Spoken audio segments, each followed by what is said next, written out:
it is our pleasure to present to you the Shamu story.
Ladies and gentlemen, Shamu!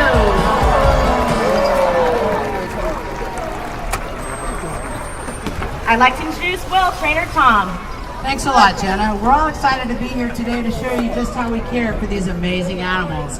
Now, Shamu's story began when a large adult male killer whale was accidentally caught in some fishing nets up in British Columbia. That whale was named Shamu after a local fishing port up there. He was soon moved to Seattle, Washington, where he became the first killer whale to be on public display up in the Pacific Northwest. A young female soon joined him and was named Shamu, which is a contraction of the word she and Namu. Now, Shamu then became the first killer whale to travel by airplane when she came here to SeaWorld San Diego way back in 1965. She made a very powerful and instant connection with the public who knew very little about these animals. We continue to celebrate her name through our entire Shamu family. All right, now we're going to introduce you to some members of that Shamu family. On the far right-hand side of the stage, we have our first baby killer whale ever born here way back in 1988. Ladies and gentlemen, this is Orchid. So she was born September 23rd, 1988, so she just turned 24 years old. She's about 19 and a half feet long, and she weighs just under 6,000 pounds. That actually makes her an average sized adult female killer whale. Our smallest whale is Kalia. She's 8 years old and she weighs about 3,000 pounds. Over here with Matt, we have Ikaika.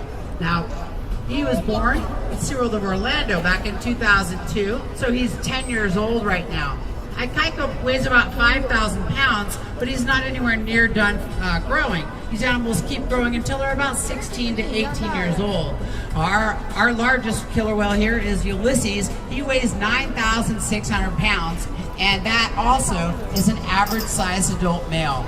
The killer whales can actually get upwards of 12, even 15,000 pounds, which makes them the largest species of dolphin in the world. Now, if you focus your attention off to the right-hand side, we've got Orchid coming out to give you guys a little wave hello. You can wave back if she can see you. She'll pop up and wave those flippers. Now, those are called pectoral flippers. The flippers on the sides of their body that are used for steering and stopping and waving hello. If you were to x-ray the flipper, you'd see 5 bones resembling the human hand in shape. Also notice the white oval eye spots. The killer whale's eyes are located directly in front of the eye patch, right near the corner of the mouth. Now, in that mouth are conically shaped teeth used for grasping and swallowing their prey whole. Off on the left-hand side, we have Ikaika and now Orchid as well, giving you a good look at those very impressive teeth. They're interlocking, they do not chew their food, and here at SeaWorld, these whales get between 100 and 200 pounds of restaurant-quality fish each and every day. Equipped with these adaptations, it's no wonder that killer whales are the ocean's top predator and have mastered many different methods of catching their prey. Killer whales are among the fastest of all the marine mammals. So what do you say, guys? Let's show them what you got. Using their powerful tail flukes for propulsion, the killer whales can reach speeds of up to 30 miles an hour.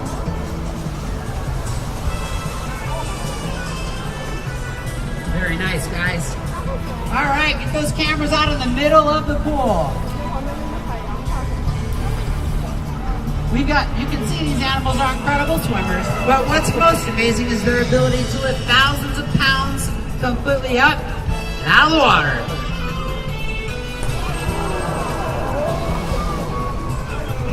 With up to 56 conically shaped teeth used for ripping and tearing, it's no wonder the killer whale is the ocean's top predator.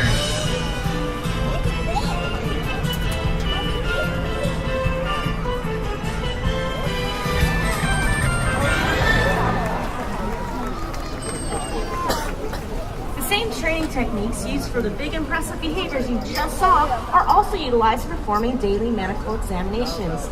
We've trained our animals to calmly accept regular medical procedures. This is essential in allowing us to more easily diagnose and treat illnesses.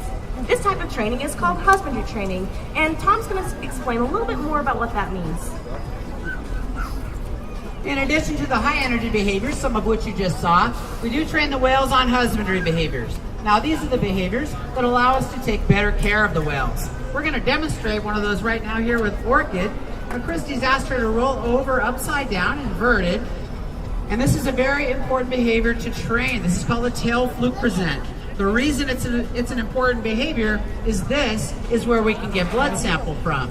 Once every other month, our veterinarians will come down here and we'll get voluntary blood samples on all the whales. Now, the veins of the killer whale, they run very close to the surface of the tail flukes, are quite easy for our veterinarians to see. And it's a very important behavior to train because by looking at the blood samples, we know exactly what's going on with the animal's health. Now, in addition to the tail fluke present and the voluntary blood samples, we do train them on other husbandry behaviors, such as lineups, looking inside their mouth, checking out their teeth. We collect urine from the females, and by looking at the urine, you can tell whether or not one might be pregnant. We also measure the whales with the tape measure, and we weigh them once a week. Now, by collecting all of this data, this allows us to track actual growth rates on the whales, something that's very difficult to do out in the wild. Thanks a lot, Orchid, for that look at the tail fluke present. Like most of the ocean's marine mammals, killer whales have developed complex sounds that they use to explore their world and communicate with each other. For over 12 years, research has been done right here at Shamu Stadium on killer whale vocal development. We have underwater microphones called hydrophones embedded in the walls and the floor of the underwater viewing pool. We use these to determine which sounds the animals are making and to localize which animals are making the call. Through research, we have found that killer whale vocal development is similar to human language development. Killer whale calves start out making cries, then move on to babbling. Finally, they start to imitate the adults. From these vocalizations, we've been able to train the whales on a variety of different vocals that can be heard up above the water, and we're going to give you some examples of those vocalizations right now.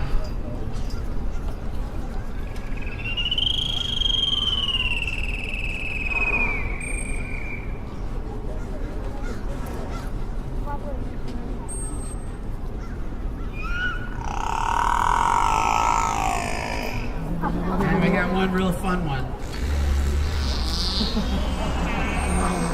Very funny, you guys.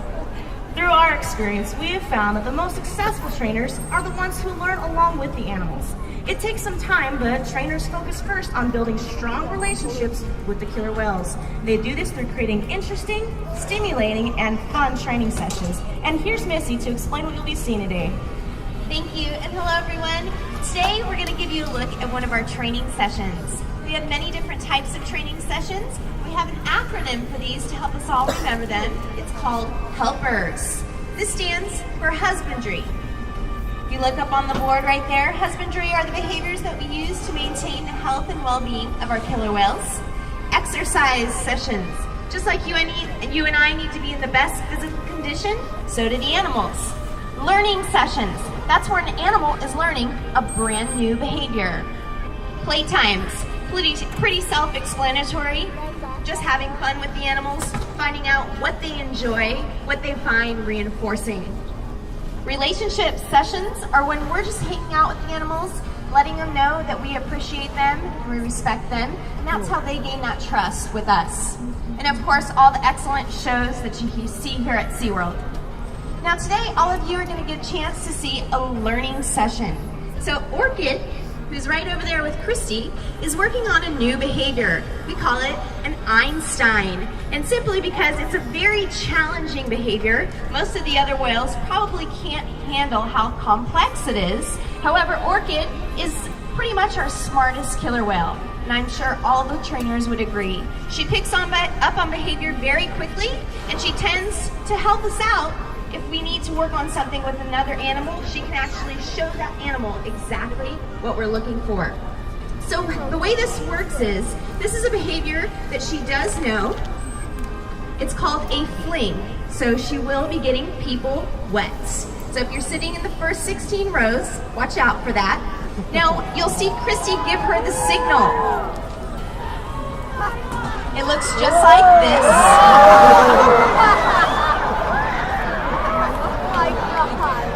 And she will also give her a finger number. So 1, 2, 3, 4, and 5. Orchid can actually determine where to go along the pool with those numbers because we have trained her to understand that. So we're going to try for window pane 4. And the way that we show her 4 is with a snowball. So Tom's going to throw the snowball. Christy gave her the signal with a 4. And she went exactly where it was. So what Christy did is she blew her whistle. This is how we communicate to the animals that they've done a correct behavior. They're trained to understand that basically that means good job, and you're going to receive a reward. And that can be fish, but we also use many different types of rewards. And a snowball is actually a reward. So we're doing it again. Watch out for that water.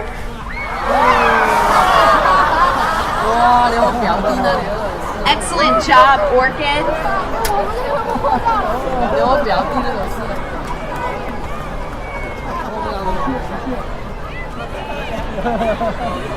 All right, looks like we're going to wrap up that training session. Let's give Orchid a big round of applause.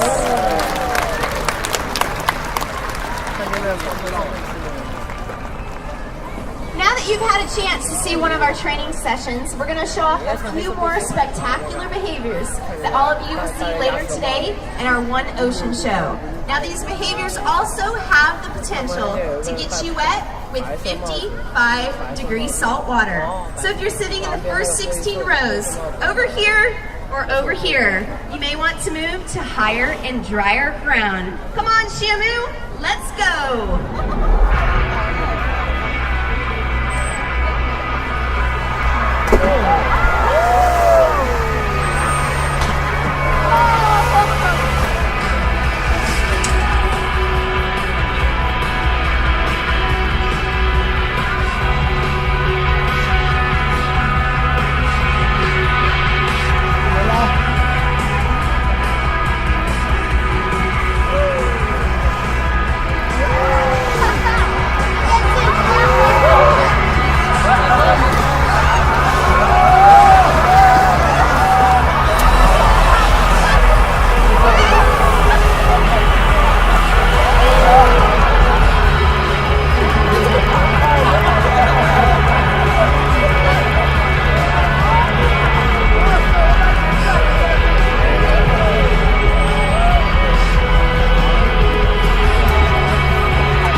Chapter of the Shamu story has yet to be written. It is about you and the difference you can make.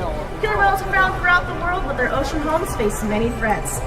If you'd like to become more involved in the sport of killer whales and other animals, please go to our SeaWorld and Busch Gardens Conservation Fund website at swbg-conservationfund.org.